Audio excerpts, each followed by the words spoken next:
$1,000 policy for under $25 a month. I'm SelectQuote agent Dan Savino. And believe me, if SelectQuote isn't shopping for your life insurance, you're probably paying too much. For your free quote, call 800-928-3366. That's 800-928-3366. 800-928-3366. Or go to selectquote.com. Since 1985, we shop, you save. Get full details on the example policy at selectquote.com/commercials. Or price could vary depending on your health, issuing company, and other factors. Not available in all states. Business people like it straight and to the point. So here it is. Bruce Jacobs here to tell you take control of your utility expenses by calling Harmon Solar right now. They can save up to 80% on that monthly electric bill with zero down and no payments for 12 months. Level your energy costs, protect yourself from inflation. How's that for straight and to the point? Here's more. Harmon Solar is a local family-owned company that uses top-of-the-line equipment. Call Harmon Solar 800-281-3189 or go to harmonsolar.com. Are you currently in the market for a jumbo mortgage? If so, you need to check out the Life Changer loan. Our average jumbo client saves well over $500,000 in interest compared to their traditional mortgage alternative. On a Life Changer loan, you can do your banking inside your mortgage, which means you pay 100% principal first, and you can quickly pay down, pay off, and borrow back as you please. It's not magic, it's just math. So check us out at lifechangerloan.com. That's lifechangerloan.com. Arizona mortgage order number MB100231, NMLS number 1863775. Life Changer Loan Corp is an equal housing lender. 1580, The Fanatic.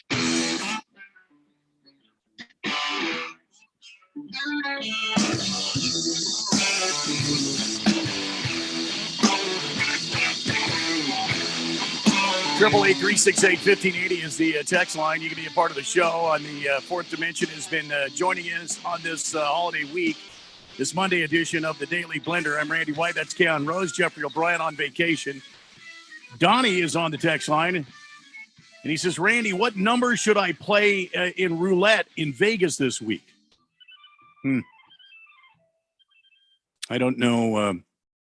I don't know if he's being serious here. Well, I think Donnie did mention that he was going to Vegas. So I think. What numbers should I play in Vegas this week? I don't know, Donnie. I don't know what to think of that. Is it legit? You just want some numbers? I don't even know. I've never played roulette in my life. I know it's a wheel, and I know it's got red or black colors, and I know you can put your money on a specific number. I don't know. You got any numbers at the top of your head, Keon? I don't know. I always play like 21 and 13. Those are numbers today. 21 and 13. Mm-hmm. There you go, Donnie. 21 and 13. Maybe the number 7. That's my favorite number. It's a good number. There's 3 numbers from us. Much luck to you. We hope that you kill it in Vegas. And do we get a cut if one of our numbers hits? I mean, that's only fair to ask, right? It's very fair to ask. I'm not doing anything wrong, am I? 888-368-1580. Somebody wants Donnie to know. Double down on 17 black, Donnie.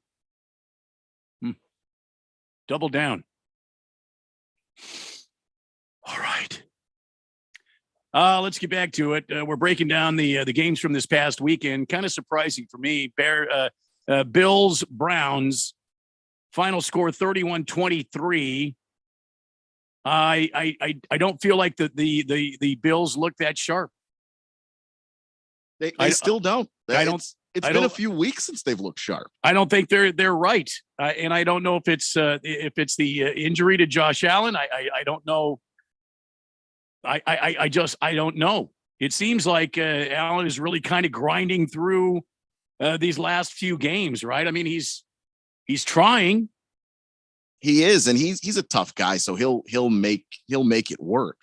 But he is right now. He's clearly not 100%, and also that's before we get to a little bit of regression. He's doing some of the old Josh Allen stuff that I thought he had gotten past. The throwing passes into double coverage.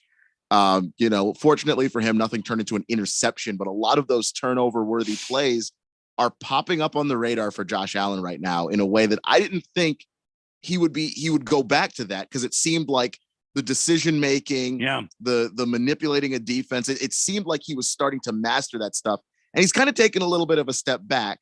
And part of it may be that he's not 100% and he's just forcing things. And he doesn't really have to, because he's got a couple of very talented wide receivers in Stephon Diggs and Gabe Davis.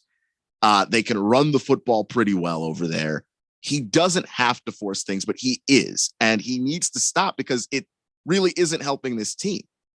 At the end of the game there, Allen completed 18 of 27 for 197 yards, 1 touchdown, and he did not throw a pick. His quarterback rating was 100.4. I feel like the team just did. I feel like this offense is just not working right now. I think that they're lost for some reason. I agree. And I don't know exactly what it is outside of, I just don't see Josh Allen playing at the level that he was playing at last year, or even the first few weeks of this season. It's not been an all season thing, but especially when he gets down in the red zone, I don't know what the hell he's thinking sometimes. Well, in the Brown, I mean, it's the Browns. A team like the Browns should not be anywhere close to the Buffalo Bills. Okay, it's 31-23, but it's only 7 points, 8 points. It seems to me that Buffalo should have put a shellacking on the Browns.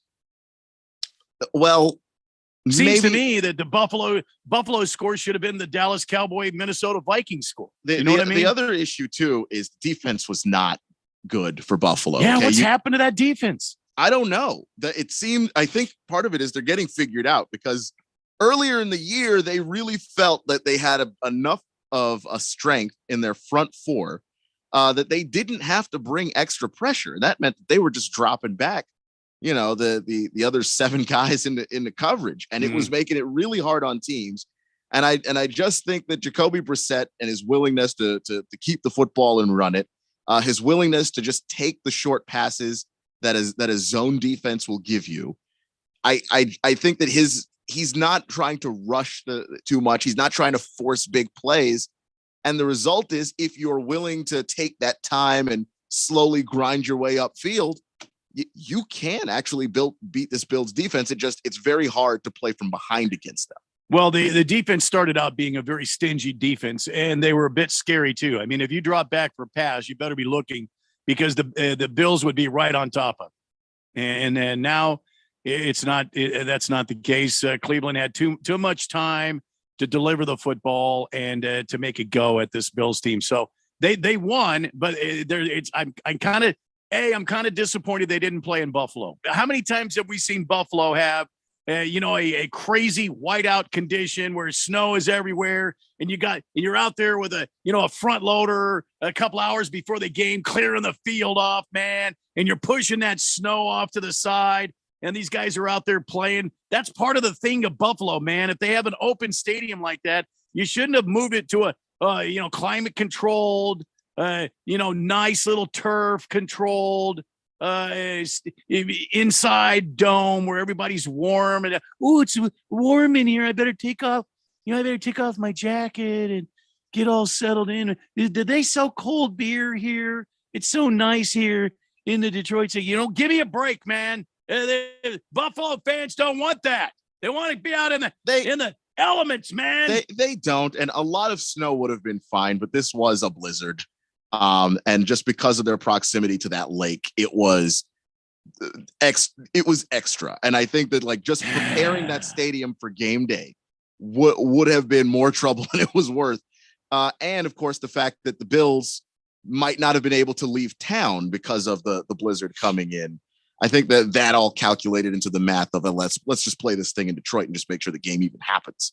All right, on to the next game here as we wind towards 5:00 here. New England and the New York Jets. Everybody was kind of feeling like, when I was watching the pregame stuff, everybody was like, I believe the Jets are going to do it. They haven't had any luck against the New England Patriots for so long, and this is the year. Well, look what happened. New England went out there with a Bill Belichick defense. Even though they scored 10 points, that's all they had to score, because they absolutely shut down the New York Jets. They shut them down. Shut them off. What do they have, 70-something yards? Yeah. 103 total yards for the Jets. 77 for Zach Wilson passing the football. The pass yards total, though, was 44 because of the amount of times that Zach Wilson got sacked. 59 rushing yards. At the end of the first half, Randy, they had 2 total yards of offense. Yeah, this team looked, the Jets team looked absolutely miserable. And I don't know why people thought the Jets had a chance to beat this particular Patriots team. Did you see what happened the first time they played this season? Bill Belichick has got Zach Wilson all figured out. And part of it is that the Jets don't trust him. The Jets do not trust Zach Wilson. And so he goes out there and they have the simplest offense, which is fine. But it does mean that you're putting a cap on what Zach Wilson is capable of doing at his high end. But they don't even trust him to do routine stuff right. So they have to limit him. And I thought it was very strange for Zach Wilson to not take responsibility for how crappy his team played at the end of the game. Yeah. When they asked him, they said, do you think that the offense let the defense down? And he said, no, your team held the other team to 10 points. You know, they gave up 1 touchdown in the fourth quarter. So for most of that game, the Jets defense was the only reason they were in it. Yeah. Zach Wilson's 9 of 22. What do you mean that the offense didn't let the defense down? Look, Belichick and the Patriot coaching staff out-coached the Jets.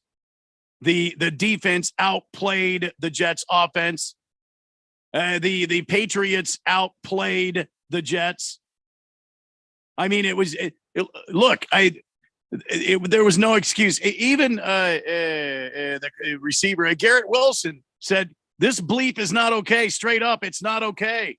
He went on to say that bleep is not going to fly. We got the dudes. It's time to be consistent. It's time to win the games we should win. Yeah, that goes back on your quarterback there, Garrett. And if Garrett Wilson is that mad, imagine how the defensive players feel. I honestly think Robert Salah, and this is going to sound insane, I think he's got to go to Joe Flacco or he might lose this locker room. Because how do you tell guys who are playing their butts off and they're in a playoff race, how do you tell those guys, yeah, well, Zach Wilson's the future, so it's okay that his footwork is so bad that he's throwing balls over people's heads? That he's a big part of the problem. And I like Zach Wilson. I do. I just think that he's not the answer right now. And he can still be the long-term solution. But if you have a playoff caliber defense, which they do, you're not doing your team a good service when you let a guy go out there and play as bad as Zach Wilson's been playing. 888-368-1580. The 7246 says, double down on 17 play. Is my name coming through? This is Purple Nurple. Hi, Purple Nurple. No, your name is still not coming through. Sorry about that. Random Texter says, the reason that score was so close between Buffalo and Cleveland, because all the smack Jeffrey was talking last week about it. He was talking smack about the game? Where was I? I don't remember exactly how much smack he was talking about it, but I don't think that the Bills defense lightened up on the Browns because they heard Jeffrey talking smack. I don't think that's exactly what happened in that locker room. Fish Tank says, newsflash, if you only scored 3 points, you've let everyone down. What a tool. Just another reason to keep hating the Jets. Bruce Jacobs, your child quarterback, is lost again. Yeah, I'm not going to lie. That stuff, that does bother me. When you are the reason your team loses and you can't see that and you can't take responsibility for it, especially in New York. I mean, forget what I feel. In that city, and there's a few cities that are like that. New York's that way. Oh, yeah. Philly is that way. If you screw up, they just want to hear that you screwed up. They want you to own it. Well, and for him to stand in front of the reporters, the kids stand in front of the reporters and say no, that ain't going to fly. They are going to absolutely roast him. They're going to roast him. My dude, you played 4 full quarters of NFL football and completed 9 entire passes. That is not going to work. And your wide receiver is out there basically going, we have the guys to be better than this. And they do. The Jets have a better running game than they get credit for. They have talented wide receivers. Their offensive line is not great, but it's not bad either. And their defense is elite. The only thing that I'm looking at wrong on this roster is the quarterback. That's the only person that doesn't seem to be carrying his weight. This has come down just about 36 minutes ago.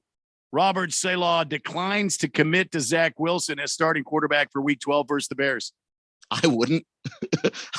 Just like what reason did Zach Wilson give you in that entire game? And you know what? He's declined to commit to him as a starter. And like he might not be the future. And I think once you determine that a guy might not be that, go ahead and move on. You're not beholden to somebody just because they're a young player. And we're in year 2. Year 2 is the year where you start to see some flashes, you know, maybe some steps. Like year 2, Justin Fields, we're starting to see. Yeah, but remember, Zach Wilson was hurt. He had that knee injury, so he didn't really play a whole lot in year 1.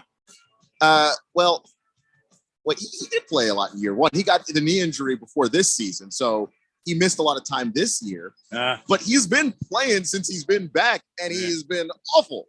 Yeah. All right, 2 hours down, 1 to go. It's a Monday edition of the Daily Blender here on the Flamethrower, 1580 and 99.3. The Fanatic. More NFL right around the corner.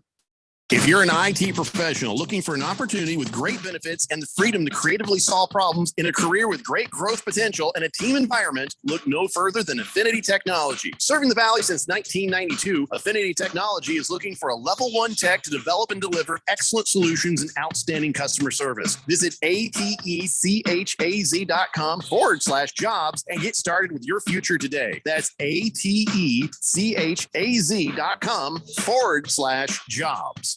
For the latest holiday tech gifts at great prices, Staples has you covered. I need unbeatable prices on tech for everyone on my nice list. Staples has you covered with the hottest tech gifts at Black Friday prices. Right now, the new Apple AirPods Pro 2nd generation is just $199 with the Staples Connect app. Plus, save up to $330 off HP, Lenovo, and Asus laptops. The latest tech gifts are at Staples, the working and learning store. Offers end 11/26. Limit 1 on AirPods. AirPods sale price $229 without app offer. In-store only. Hey, Rolex lovers, are you looking to buy? How about sell or trade? Do you need your watch serviced at a reasonable price? Family-owned and trusted Diamond Gems Jewelry is your answer. Our on-site master watchmaker has 50 years experience servicing Rolex and all brands of watches. Diamond Gems Jewelry in Uptown Phoenix and on the west side too. Search Diamond Gems Phoenix or call 602-466-1772. Buy, sell, trade, or service. Diamond Gems, Arizona's most huggable jeweler. Seems like everything is going electric these days. Electric cars, electric trucks. But what you save on gas, you pay for with that electric bill. With all these things being plugged into your house, wouldn't it be nice to save up to 85% on your monthly electric bill? Well, you can do that with zero down and no payments for 12 months. Call Harmon Solar. Harmon Solar is a family-owned, woman-owned local company that uses top-of-the-line equipment. Call Harmon Solar, 800-281-3189. That's 800-281-3189. Or go to harmonsolar.com. Hi, this is Nick LaCapria with the Daily Sports Quiz. In baseball history, the shot heard round the world when Bobby Thompson's home run won the pennant for the Giants is one of the more memorable moments. Now, Thompson's home run off Ralph Branca was legendary, but if he didn't do it, the guy that was on deck could have. Who was he? He was a rookie. The answer is coming up. When you want trivia from the world of sports, Daily Sports Quiz host Nick LaCapria has it. Baseball lovers, go online to baseballtrivia.org. Basketball fans, check out basketballtrivia.net. Football fans, head on over to footballtrivia.net. Hockey trivia, that's hockeytrivia.net. And boxing fans, log on to boxingtrivia.net. Stay tuned to this radio station for the Daily Sports Quiz or visit Nick LaCapria's sports-specific trivia websites. The answer to today's Daily Sports Quiz, name the rookie that was on deck when Bobby Thompson hit the shot heard round the world, the Say Hey Kid, Willie Mays. I'm Nick LaCapria with the Daily Sports Quiz. KQFN Tempe. Also transmitting on K25CD Phoenix at 99.3 FM. And K24EU Fountain Hills at 95.9 FM. It's time for the third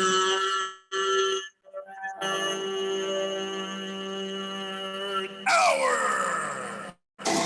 All right, people, settle down because it's time. Time for what? Showtime. When does it start? Right now. 3, 2, 1. Let's get on with the show. Let's do it.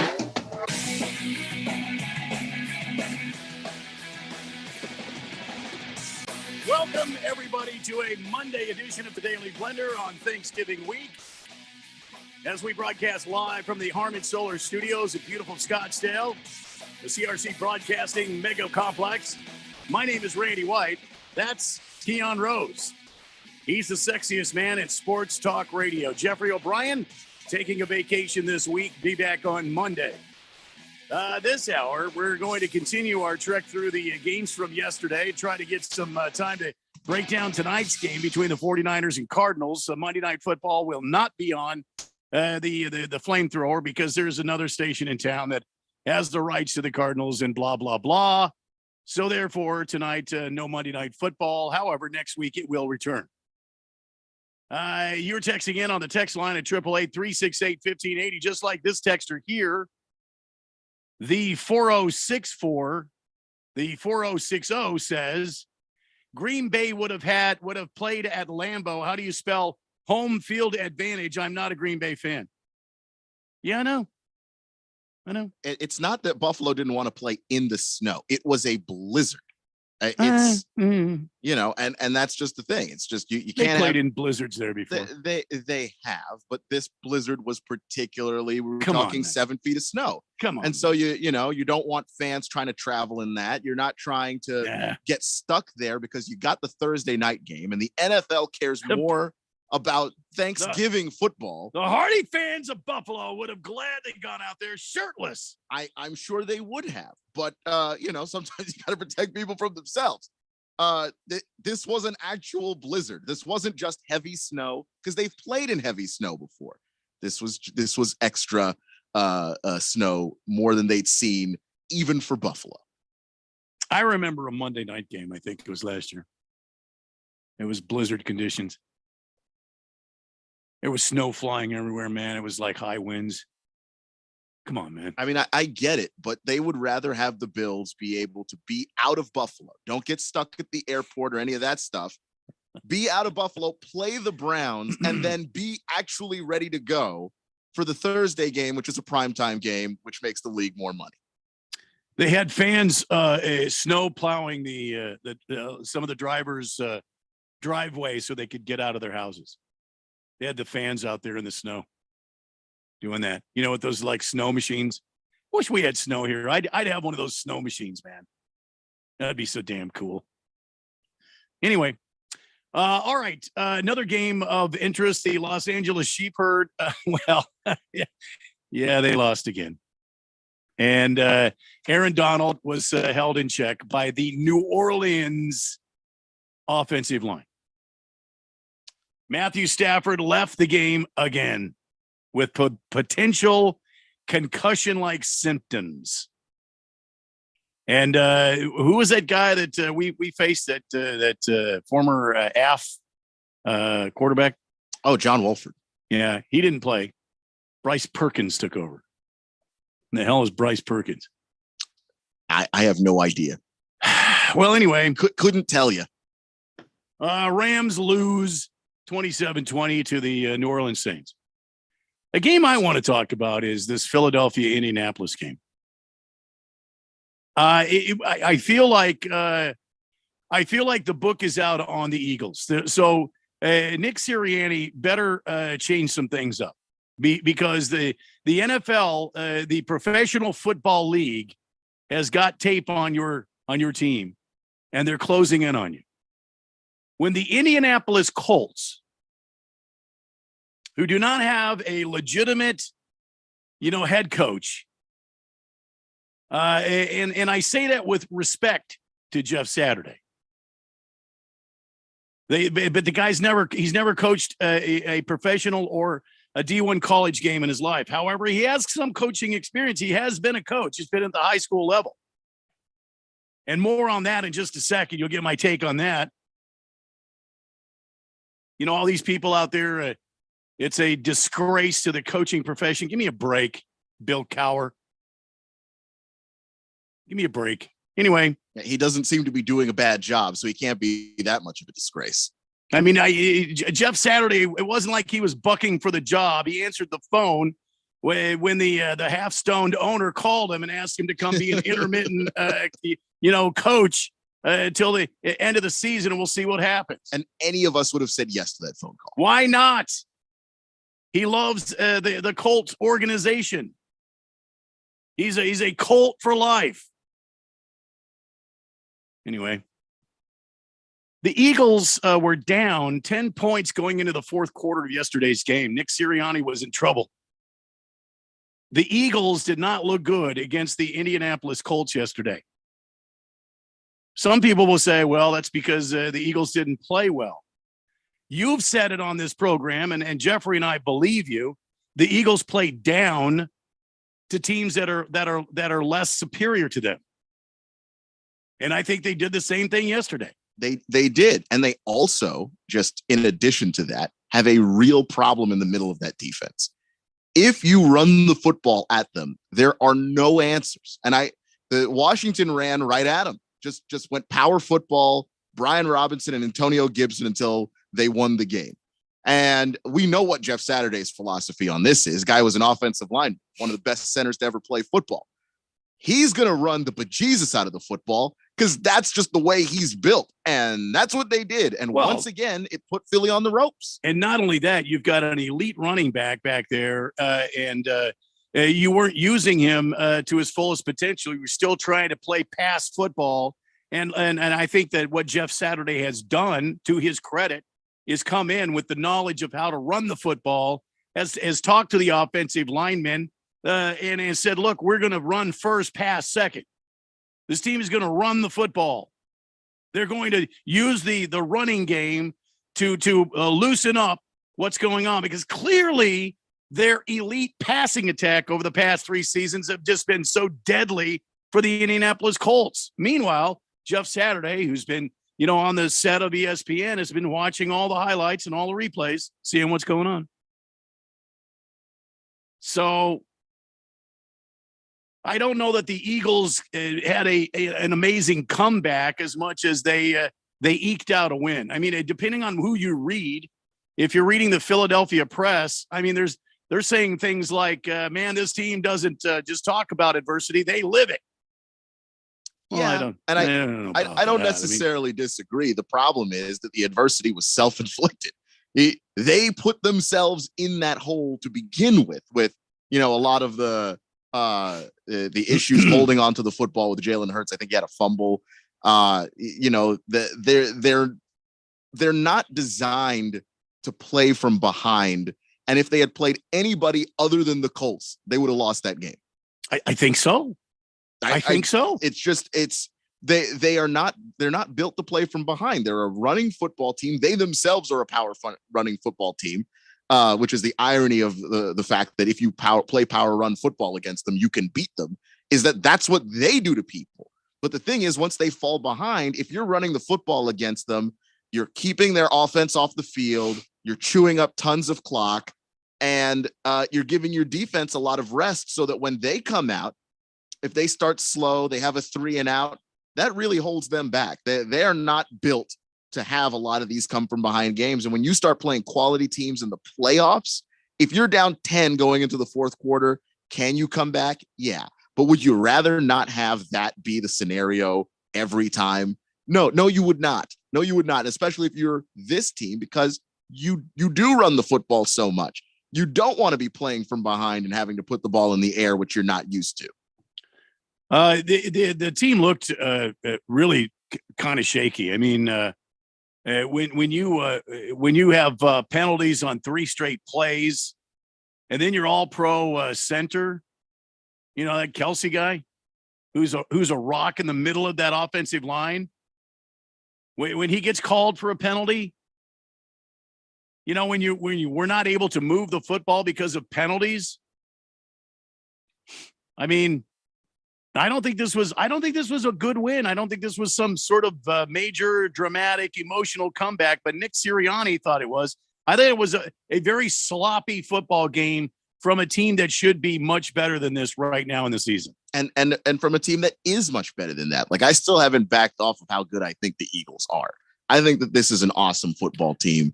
Probably the best in the NFC. But they are not playing up to that standard on a weekly basis, and that is going to get them caught by somebody.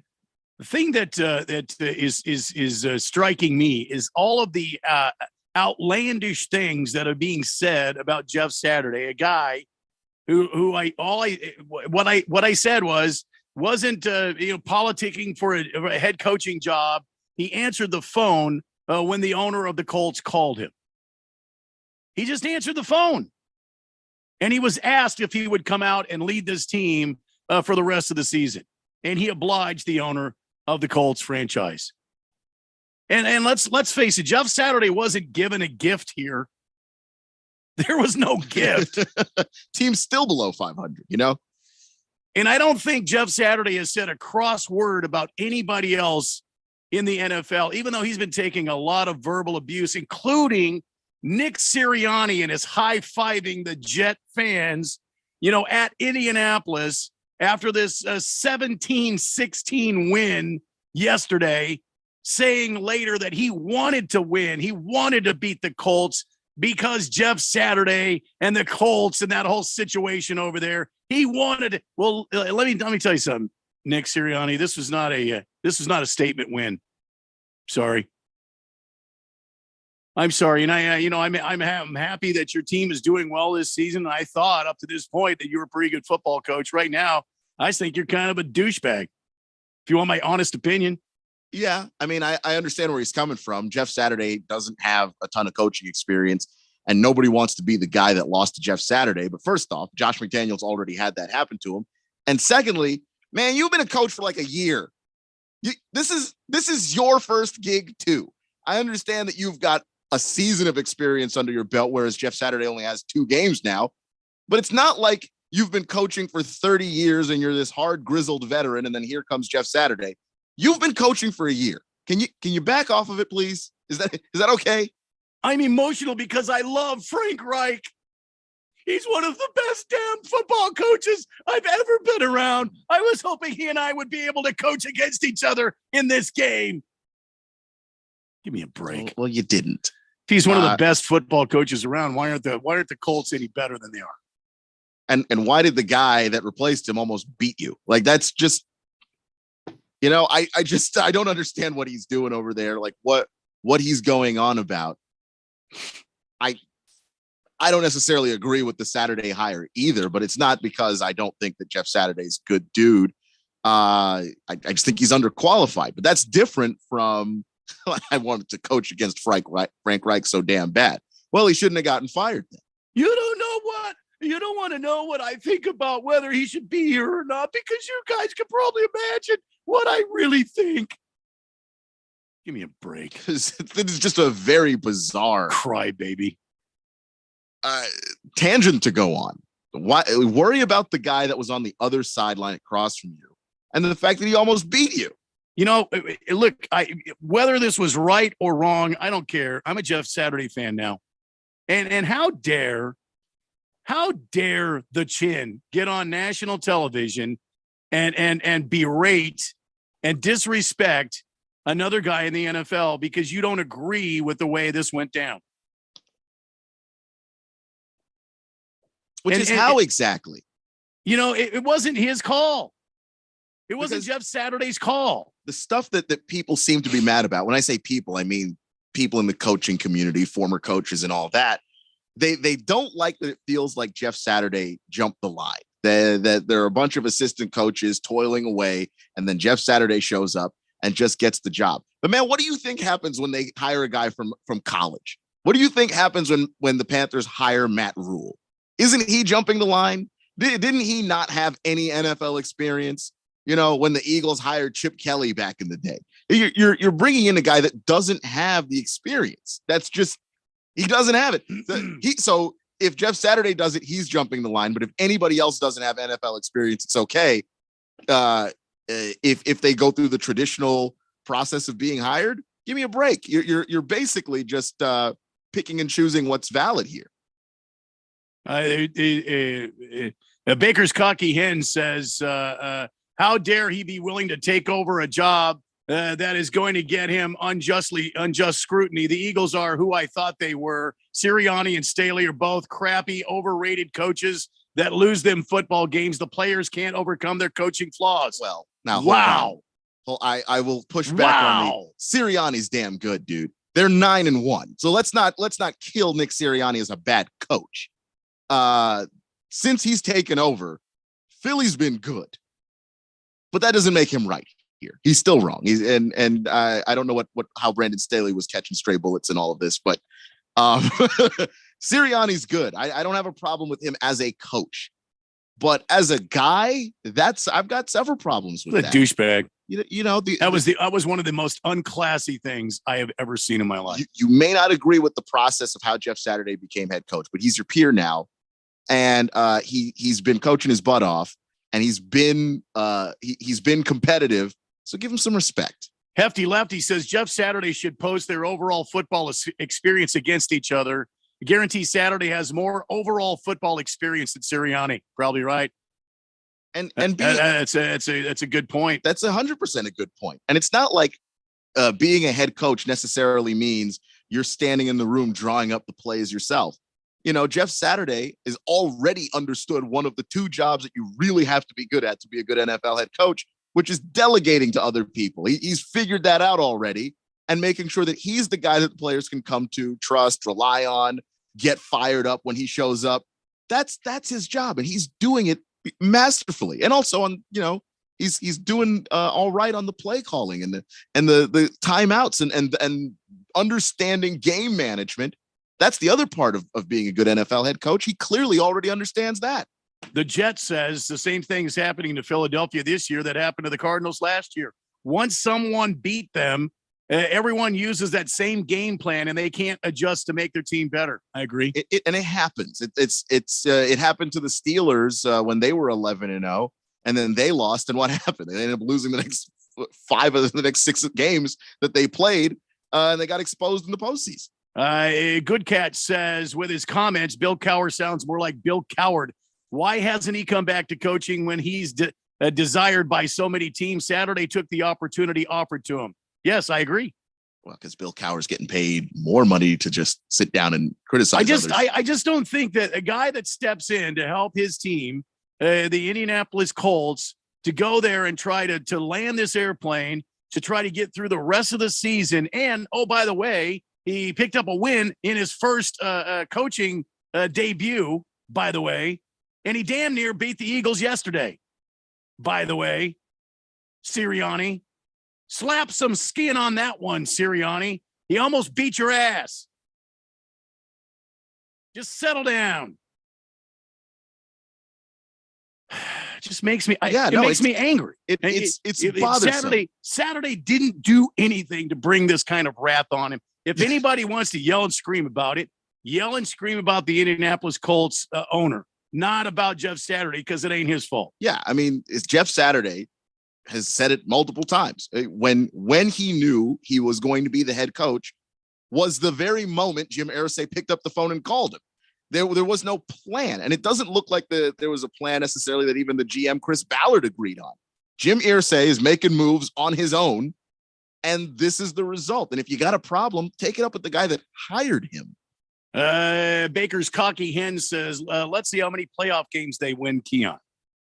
I guess he's talking about the Eagles. Okay, sure. The NFC's a mess. I can't tell you how many games. I just think that the Eagles, the way they are currently constructed, they are the best team in the NFC. Booger Wolf says 1 hour away from Dingleberry getting fired. Go Niners, baby. We can only hope. We should be so lucky. All right. 888-368-1580. I've said all I'm going to say about this. I just think it's just absolutely ruthless. And I thought it was one of the most unclassy things I've seen an NFL head coach do on the sidelines. Go shake the man's hand. Go say good game. Don't go slapping your fans' hands over there and then reach out in the press conference and talk about how you feel about, look, your guy got fired. We understand that. I mean, just say, look, I think it was wrong for him to get fired. I really love this guy. He's a great football coach. Some team's going to get a great football coach in Frank Reich. And Jeff Saturday, I wish you all the best because this is not easy. And by the way, I think Jeff Saturday kind of knows what it is for a football coach in the NFL. Just saying. When we come back, more game breakdown. We're going to try to set you up for the Monday night matchup between the Niners and the Cardinals. That's right around the corner here on 1580 and 99.3 The Fanatic.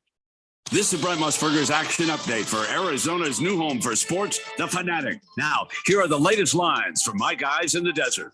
NFL Monday night, the Cardinals and the 49ers wrapping up week 11. Arizona an 8-point underdog at home, 43 the total. NHL, the Coyotes plus 200 on the money line tonight at the Predators at minus 250, the over-under at 6. Heading into the final week of the college football regular season, the latest Heisman odds have Ohio State's C.J. Stroud, the minus 140 favorite, USC's Caleb Williams at plus 140, Blake Corum of Michigan plus 1,500. LSU quarterback Jaden Daniels moving up to a tie for fourth on the odds board with TCU's Max Duggan, both at plus 4,000. Stetson Bennett of Georgia plus 5,000.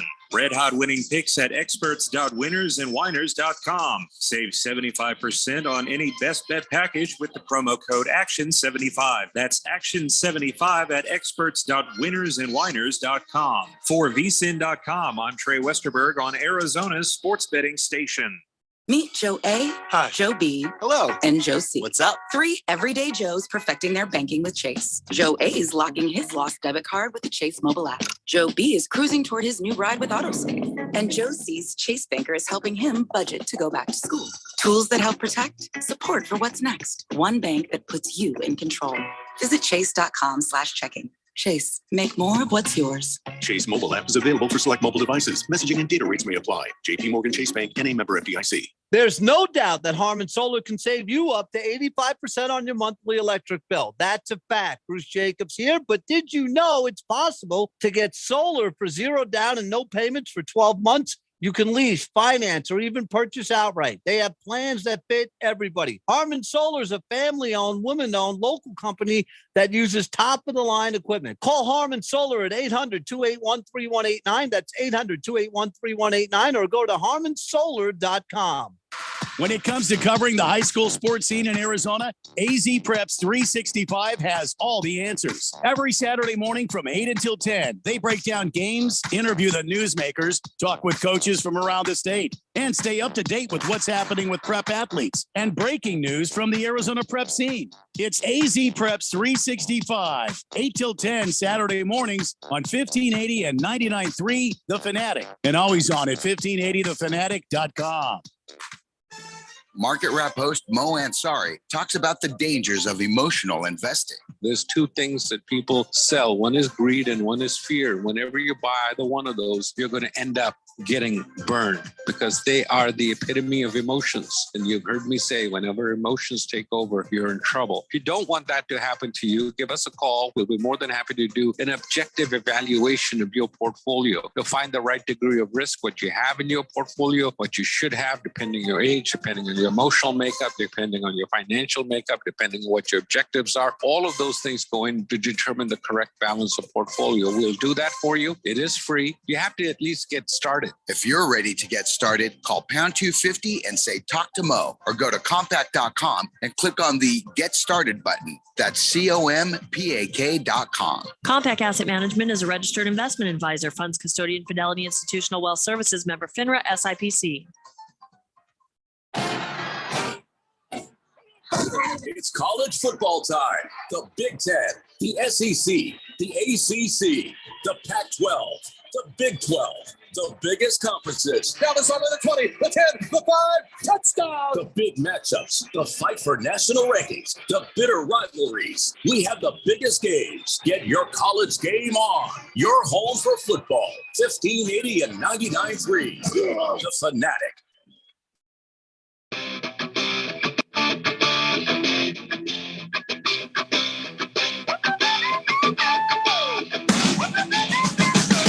It's Daily Blender on a Monday here on 1580 and 99.3. The Fanatic, always on at 1580thefanatic.com. Don't forget to follow us on the Twitter's still working, isn't it, Kia?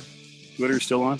It is for as long as we've got it. At 1580, The Fanatic on the Twitterverse. You can also see, Keon is in the space cloud all the time. What is it? Space cloud? Sports cloud. Sports Cloud 1580. That's it. That's on the Twitterverse for him. Mine's at Radio Randy 777, and Jeffco is at Radio Pal 1580. So if you want to follow us. I don't say a whole lot on the Twitterverse. I like Keon says a lot more, but it's usually between like midnight and it's 6 a.m. Mm-hmm. I think that's when you live your best life. I am a night person by nature. So my struggles to wake up in the morning just comes from the fact that I have trouble sleeping at night, staying asleep.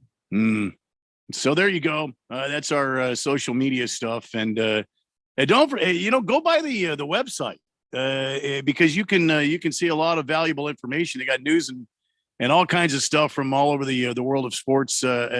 It's always on there at 1580thefanatic.com.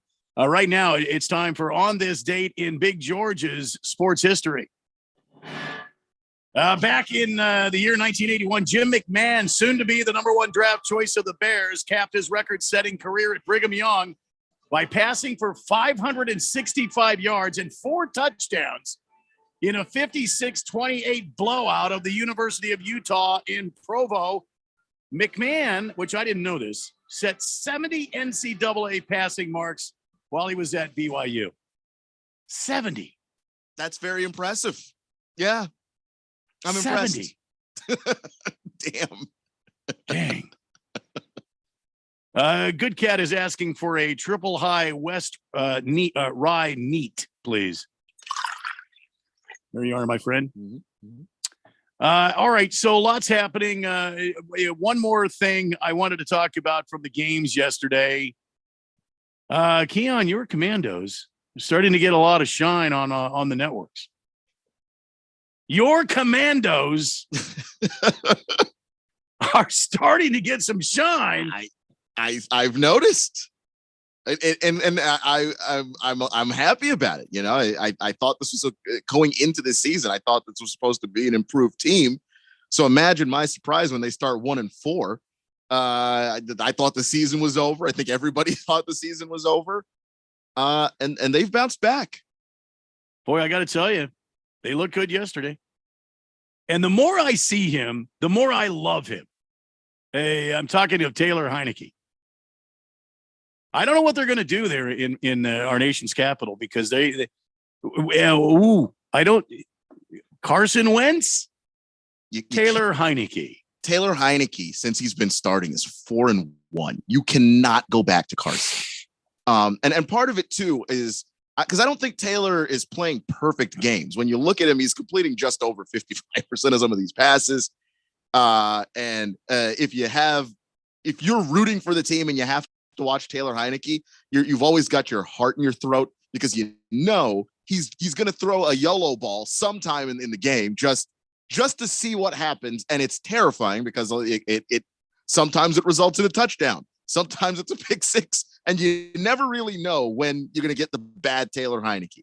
But his mobility helps him, and I think Carson can't move anymore. I don't see how you go back to him. The Houston Texans netted just 5.5 yards at the hands of this dominant Washington Commando defensive front. Jonathan Allen and Daron Payne, those two guys in the middle are a problem. They blow up offensive lines regularly. And oh, by the way, Chase Young just got activated today to the 53-man roster. So reinforcements still coming in for Washington. I'm very pleased with congratulations, your Washington Commandos at 6-5, and now the playoff talk becomes it comes into hearing. You know what I'm saying? The entire NFC East is above 500, by the way, which is who saw that coming? I didn't think that New York was going to be an above 500 team. I thought Dallas would be, and I thought Philly would be, but I didn't see New York, and I thought Washington was going to be kind of a bubble 500 team all year, which they are, but they're north of 500 now. So yeah, no, I didn't see this coming. Boy, Donnie was on the text line here last hour, and I wonder how he's feeling. Maybe a little sore today. That Dallas-Minnesota matchup yesterday was brutal for the Purple People Eaters. And I got to tell you, I picked Minnesota to win this game. I picked them to win this game. But wow, 40-3 Dallas over Minnesota. Does this mean that Dallas is for real, or was this just a fluky game? No, I think Dallas is for real. And part of it is going to be Dak. If Dak can play at a high level, then this team is going to be a dominant football team. But if Dak doesn't, then obviously they can't be, because I think he is what's going to be what their ceiling is. But that defense is so damn good. Micah Parsons is a human heat-seeking missile, and he sees the ball and he gets the ball. Yeah. And I'm not going to make a very blasphemous comparison here, but he does remind me a lot of Lawrence Taylor in terms of just the instincts. He just knows where the ball is. Well, he's electric quick. Yeah. He's electric quick like LT was. Yeah. I mean, it's just the way in a league where the whole point of offense is going against defense is to find the linebacker and put him in conflict and make his job hard and make him overthink things. Micah Parsons doesn't overthink anything. And so a lot of times it looks like he's guessing, but he's always right. He's everywhere the ball is. Micah Parsons is. 458 total yards, record 7 sacks in dismantling the Vikings 40-3. I like that dude. I wish he wasn't a Cowboy. Because I don't like Dallas, but man, I am just in awe watching that guy every single week. And meanwhile, the Giants lost. Yeah, to the Lions. And it wasn't a small loss. No, it was a significant butt kicking. They couldn't run the ball with Saquon Barkley against one of the worst running teams in football, and potentially one of the worst defenses ever. Wow. Got to tell you, man, the Dallas 40-3 win, and the boogie, the Lions won. And the Giants did not look good in this loss. Another team that didn't look good, we talked about it already, was Denver, the Broncos. Las Vegas getting a win over the Denver Broncos. That's why I called Las Vegas when we did the picks right there, because I knew all Las Vegas had to do was just be average and score their scoring average, and they'll beat Denver. And sure enough, look at it. I think Las Vegas is their scoring average is 22 points a game. And what did they score? 22. They scored 22 on the dot. And we've seen Denver can't get over 18 points. It's impossible for them. Dude, I should have put a fiver on that game. Me too. Because I picked Vegas as well. I look at this Denver team. They can't get out of their own way. Russell Wilson, as of this moment, stinks. I don't know that I saw what this team was going to be, and I don't know how to fix it either. I really don't know how you fix whatever is wrong with their offense. I know Nathaniel Hackett's part of the problem, but he's not the entire problem.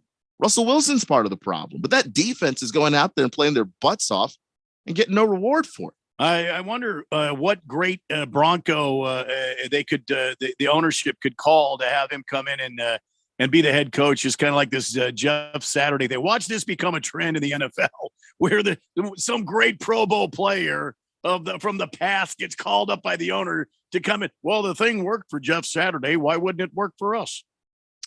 It would be funny if that did become a trend. And, at this particular point in the Broncos season, like, good God, what could it hurt? Because Nathaniel Hackett isn't it. He doesn't have a clue what he's doing. Moving on to last night, as we wrap up the action from last night, I got to tell you, damn, Kansas City. Travis Kelce is pushing Rob Gronkowski aside in the record books, and he did so last night in emphatic fashion. Kelce's game-winning touchdown catch lifted the Kansas City Chiefs to a 30-27 win and pushed Kelce past the 100-yard mark for the 33rd time in his career. Wow. I don't know if Travis Kelce is going to go down as one of the great tight ends ever, because he's not the best blocker. But just as an offensive weapon, after Tony Gonzalez, is he not the best pass catching tight end ever? I mean, because I think he's ahead of Gronk now in that department. He's ahead of Gronk in the 100-yard game category. Yeah, it's absolutely impressive. And I got to tell you, man, Kansas City looks like they're hitting on all cylinders, man. This team looks like they're hitting on all cylinders. They haven't slowed down. They've just been kind of puttering along all season. You know, you don't see them panic. You don't see anything happening. You see Patrick Mahomes just he's fired up every game. You see Travis Kelce just nightmares of a defensive secondary, giving nightmares to the defensive secondary of teams. You know, I mean, it's just crazy. And it seems like they get stronger every week.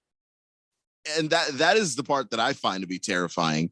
That, along with the fact that Patrick Mahomes seems to have this very Tom Brady quality where if you leave too much time on the clock, the Chiefs are going to beat you. Yeah, he's going to come and get you. It's just they have a drive to make to either tie the game or win the game, and you almost feel certain every single time they're going to get it.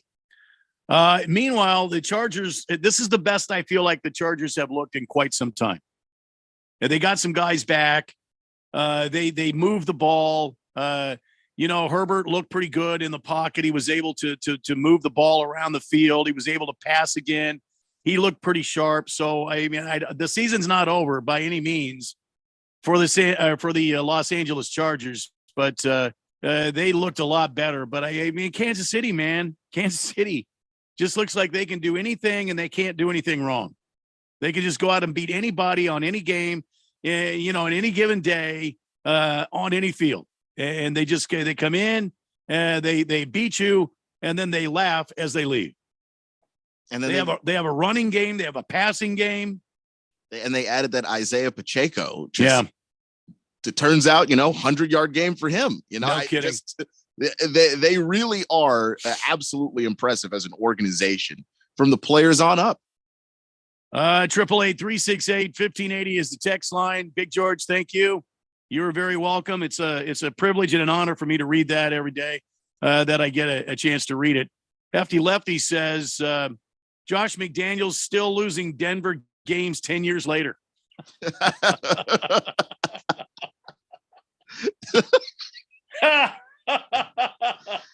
Oh, man. That's funny. That might be text of the day right there. 888-368-1580. I got to tell you, we got to take a break. When we come back, got some NFL news. You already heard Keon read some of it. The Commandos activated Chase Young today, so that's going to make their front even more difficult to deal with. And we might have a Wheel of Sports. I have one. Let's just see what kind of time we have. Anyway, we'll be back. It's Daily Blender on Monday. Here on 1580 and 99.3 The Fanatic.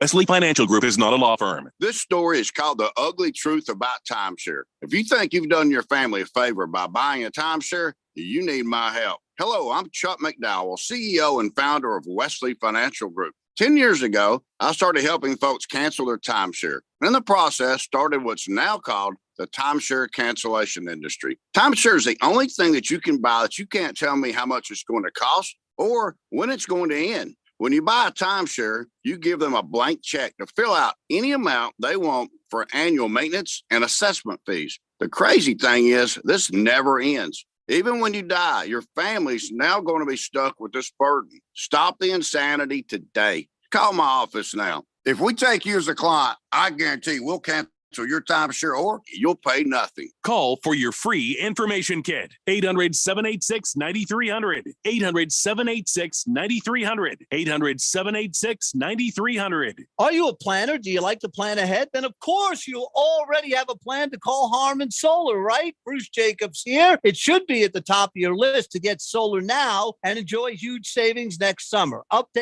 85% on your monthly bill with zero down and no payments for 12 months. Then you can plan what to do with all that extra money. Harmon Solar is a family-owned, women-owned, local company that uses top-of-the-line equipment. Call Harmon Solar 800-281-3189 or go to harmonsolar.com. If you're an IT professional looking for an opportunity with great benefits and the freedom to creatively solve problems in a career with great growth potential and a team environment, look no further than Affinity Technology. Serving the Valley since 1992, Affinity Technology is looking for a level 1 tech to develop and deliver excellent solutions and outstanding customer service. Visit atechaz.com/jobs and get started with your future today. That's atechaz.com/jobs. This is Aaron Warby, host of the Bulls and the Bears Radio Hour. In the show, we teach the tools, rules, and strategies that professionals use to outperform in the markets. Having those skills has never been more important than it is in our current economy. These are times that history teaches us that the masses are impoverished while the few making the right moves are gaining generational type wealth. At Online Trading Academy, we teach people just like you how to make the same moves at the same time as Wall Street elites. And right now, we have an end of summer special. Join us for an intensive 3-day market timing course covering the best of the trading and investing strategies of our time. Text us now and register for the course at 66% off the normal $299 price. Text $99 to 25029 and get this class for just $99. Again, that's $99 to 25029. Download our free sports app and stay up with all the latest sports news, scores, highlights, and more. Or stream us live anywhere at 1580thefanatic.com. 1580 and 99.3 The Fanatic, Arizona's home for sports.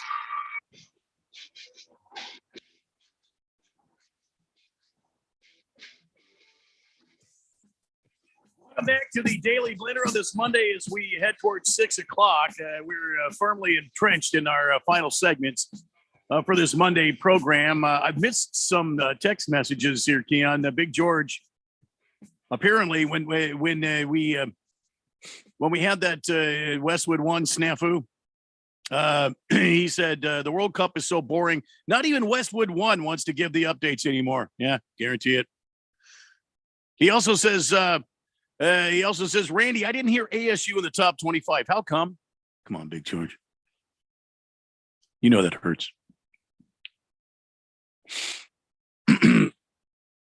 Hefty Lefty says, Fun Jets stat of the week.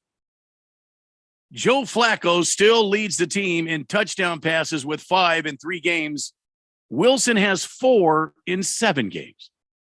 And a lot of interceptions, just so many interceptions because he can't stop.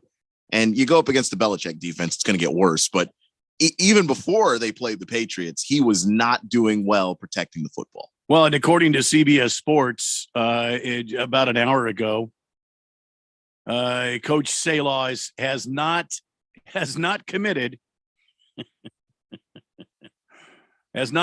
to Wilson for this week's game against the Bears. 888-368-1580 is the text line, and you can be a part of the show. Here's some NFL news and notes you might want to know. The Giants lost a big part of their pass game yesterday. Wan'Dale Robinson is out for the season due to a torn ACL. Several others to injuries as well after the game in their loss to the Lions.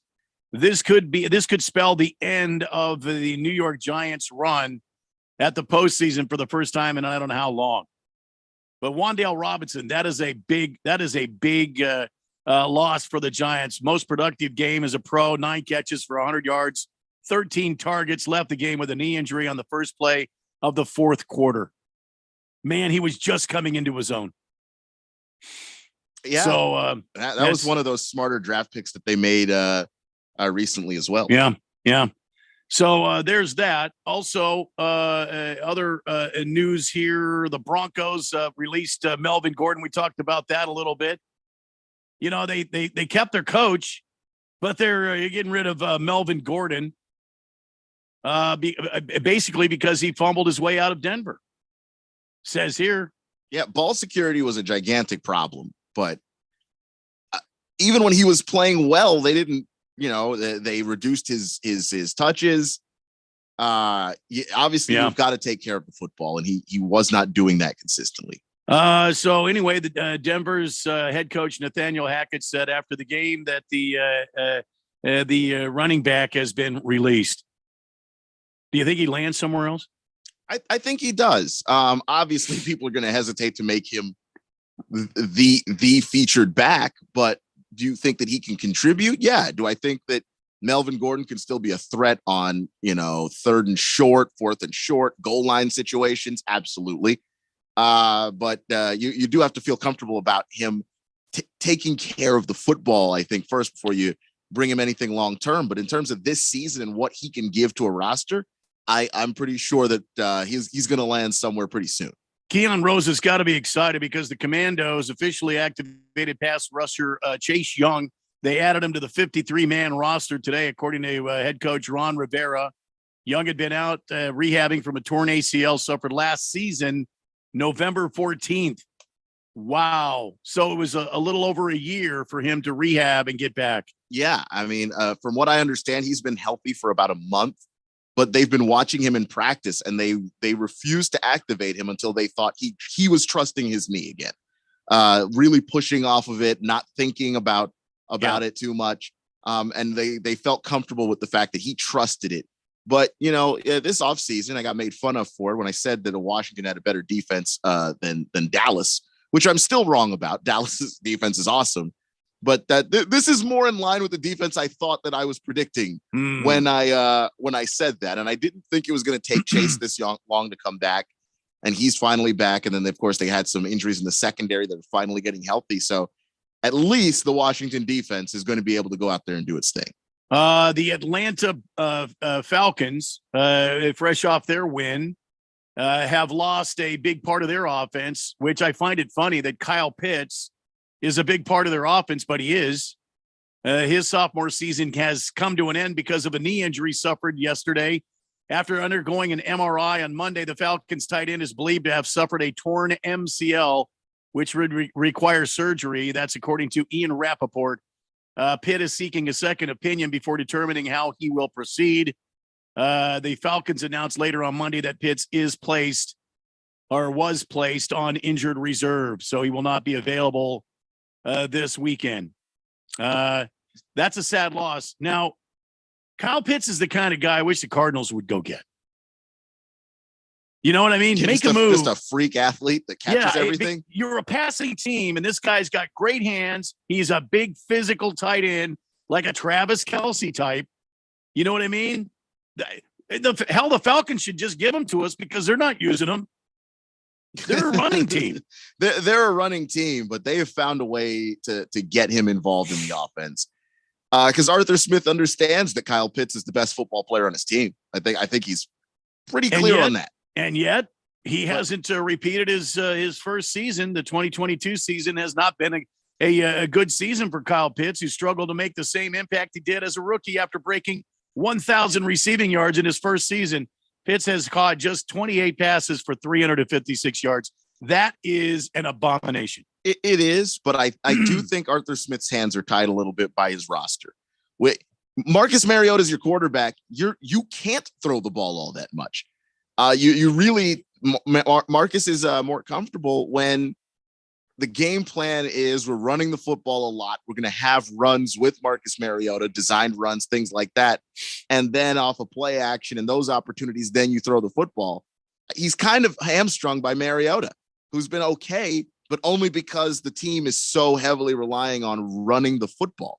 So if they can get a quarterback that I think Arthur Smith trusts to put the ball in the air and not turn the ball over and protect it, I think you'll see them go back to throwing the football a whole lot more. All right, 888-368-1580. The text line is open. Hefty Lefty says 12 fumbles in 3 seasons, 9 lost.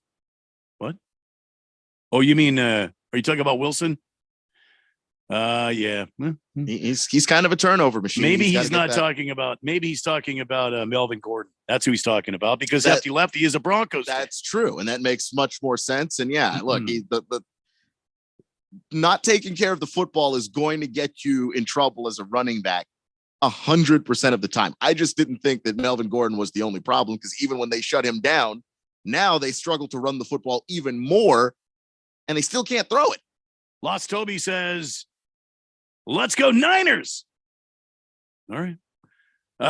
Baker's Cocky Hen says Wilson is the poor man's Tim Tebow. What? Sleeps with women before marriage. Less accurate, slower, smaller. How is that the poor man's Tim Tebow? Yeah. Also, I mean, I don't know if you know anything about Russell Wilson, but Russell Wilson is definitely the wait until I get married guy. That's I mean, come on, that's definitely him. Yeah. But no, he's nothing like Tim Tebow. I didn't think so. How many Super Bowl rings has Tim Tebow won as a starting quarterback? Zero. All right. So let's break it down. Cardinals in Mexico City tonight to take on the San Francisco 49ers. Talk about the game, Keon. What are we looking for right out of the chute? What do the Cardinals need, and what do the San Francisco 49ers need? Well, I think for the Cardinals, and you mentioned it earlier, it's get to Garoppolo. You've got to get to Jimmy Garoppolo and make him uncomfortable. When you do that, he doesn't play well. But I think that the Niners have a fantastic offensive line. They're going to make it tough on you. But I still think that Vance Joseph has to scheme ways to get to Garoppolo, get him rattled early, and then the offense has to be able to get in front and hold the lead. Just that there's no reason why this team has to every single week be playing from behind. You have to start playing football games with a lead if you want to start winning consistently in the National Football League. I think that they can do that. I think James Conner coming back helps them in the red zone where they struggle when he's not there. He's just such a fantastic option when you're 10 yards and into the end zone. Yeah. I can't imagine that you wouldn't just ride James Conner for a lot of this too, and then let Colt McCoy be able to come off a play action, find those wide receivers in space, because there are a talented group of them, which is one reason why I did pick the Cardinals in this. I think the Niners know what they need to do, which is just establish the run early and often. That's their strength. That's their specialty. Use Christian McCaffrey. I'm sure Shanahan's going to have some gadget plays dialed up to try and figure out ways to get the ball in Christian McCaffrey's hands in space. And then the Niners defense can be opportunistic. I think that their game plan has to be a very similar one where it's like you're going up against Colt McCoy. Don't let him get comfortable back there and start throwing darts because it's going to be a long night. I think that those are the keys of the game for both of those teams. All right. And the defense for the Cardinals are going to have to keep an eye on Deebo Samuel and Christian McCaffrey. That's going to be a tall task. We'll have to wait and see what happens. This is going to be broadcast live from Mexico City. There has been some discussion from the NBA world about a potential expansion team in Mexico City. The NBA would entertain the idea, according to the commissioner, of putting a team in Mexico City. What do you think about that? I think that's kind of cool. And it makes geographically more sense. I mean, it's still kind of odd. I would struggle to wrap my mind around it, but you already got a team in Canada. So it's not like playing outside of the country is something the NBA can't do. And I think unlike the NFL, the NBA already is more of an international game already. So expanding that to Mexico City would be incredibly fun. I think I like the idea. So you're right. The NBA does have a team in Toronto. Yeah. Yeah. And once upon a time they had the Vancouver Grizzlies. Right. So it wouldn't be outside the realm of understanding, but don't you think that Seattle or Las Vegas will be the expansion? Because according to what I'm reading here from NBC Sports, when the NBA expands to 32 teams in a few years, it's a strong belief that Adam Silver says that Seattle is a lock and that Las Vegas will get expansion teams. But he says it's not on his docket right now. But at some point, if we were to turn to expansion, there's no doubt that Mexico City would have to be one of the cities that would be in consideration, along with a host of other very big and relevant cities in North America. Wow. Yeah, I think it makes a ton of sense. Now, if Mexico City gets a team before Seattle, I might spontaneously Yeah. combust. Yeah. Because Seattle never deserved to lose their team in the first place. And they've been pining for a basketball team Absolutely. to be back up there. I believe they have a WNBA team up there. They show out for the WNBA team. So I can't imagine they wouldn't show out for, the Supersonics coming back where they belong. I would agree 110%. All right. Do we have time for, I've got a quick, we don't have time. Dadgummit. I had a good Wheel of Sports story. We'll save it for tomorrow because we will be back again tomorrow at 3:00. Same bad time, same bad channel here as the Daily Blender keeps trekking through Thanksgiving week. Of course, Thursday, we've got 3 games on the docket, and then Sunday, another full docket of games for you to enjoy. We've got the college football game on Saturday between Michigan and Ohio State. We have AIA football playoff games that'll be coming soon. GCU basketball tomorrow. They're in the tournament. We'll hear them again right here on the Big Flamethrower. For Keon Rose, Jeffrey O'Brien, this is Randy White bidding you farewell. And remember, it's Turkey Week. Bye. Wesley Financial Group is not a law firm. This story is called The Ugly Truth About